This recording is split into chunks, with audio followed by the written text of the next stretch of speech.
Hey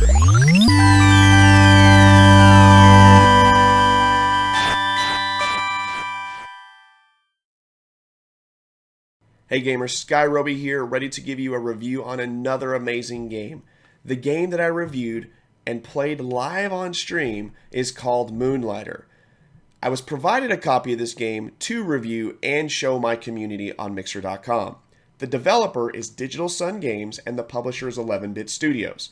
It is out right now on PC, Xbox, and PlayStation. So, Moonlighter is an action RPG with roguelite elements about Will, who is a shopkeeper by day and a dungeon delver by night. He is an action adventurer. There are two aspects to this game. One is the dungeon delving, and two is running your shop in the town of Renoka, which happens to be found near a set of mysterious dungeons that are free for the brave adventuring soul. The first part of this game is dungeon delving. Do you like running through dungeons and slaying enemies? You're in luck. This game has it. There are 4 types of dungeons in this game, each type having a unique theme. For instance, there is a fire dungeon and a forest dungeon.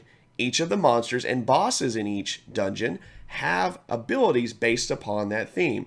As you can imagine, the electricity dungeon, the mobs and monsters have electrical type abilities. The dungeons are random each time you explore them. There are 3 levels and then the boss fight. Before each level, there is a healing well that will allow the adventurer to get to full health before they progress onto each level. As you go through each dungeon, you loot these enemies and monsters to fill up your packs and move to your shop. When your loot packs get full, you have 2 options. You can either pour it out to your shop, ending the dungeon, or you can pour it out to your shop, leaving a temporary portal back to where you left off. Now, keep in mind that to use those abilities, you have to spend money. The ability to keep a temporary portal open is way more expensive, but you might find it a little bit more worth it. Each dungeon is amazing.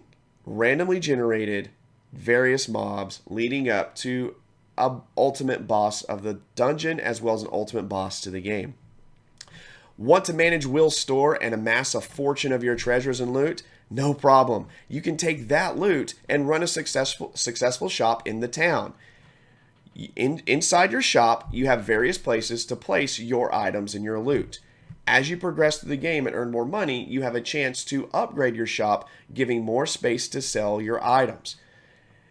The shop has customers. Each customer has a need, or each customer has a want for the items. You can gauge customers' interest by watching visual cues that will let you know if you've sold the items for too much or if you've sold the items for too little.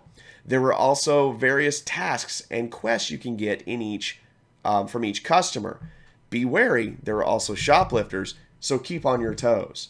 As you sell these items, you can gauge interest, you can change prices, you can up prices, or you can lower prices, so you can get as much money from each item as you can.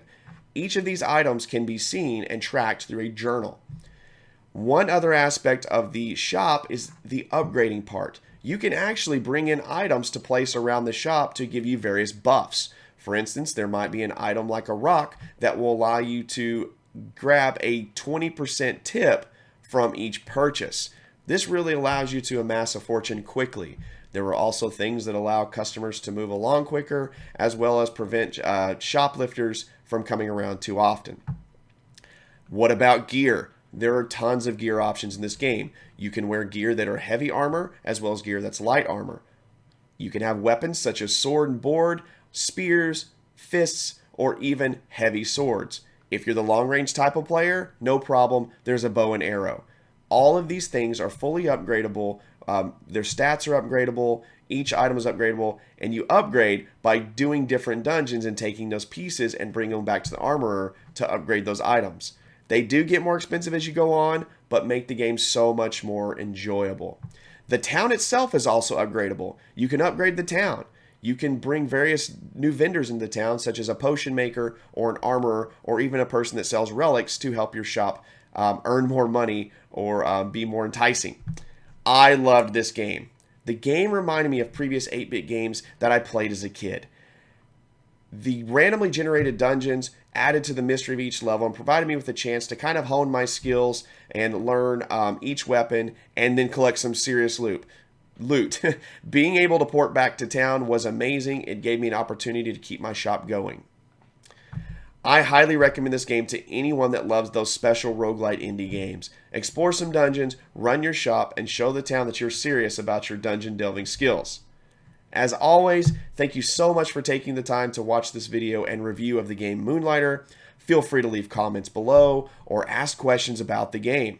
There will also be direct links to the information about the game as well as how to purchase it. Please join me in my daily adventures over on Mixer.com/Skyroby as I play and review many games for my community. And until I see you next time, keep enjoying those games.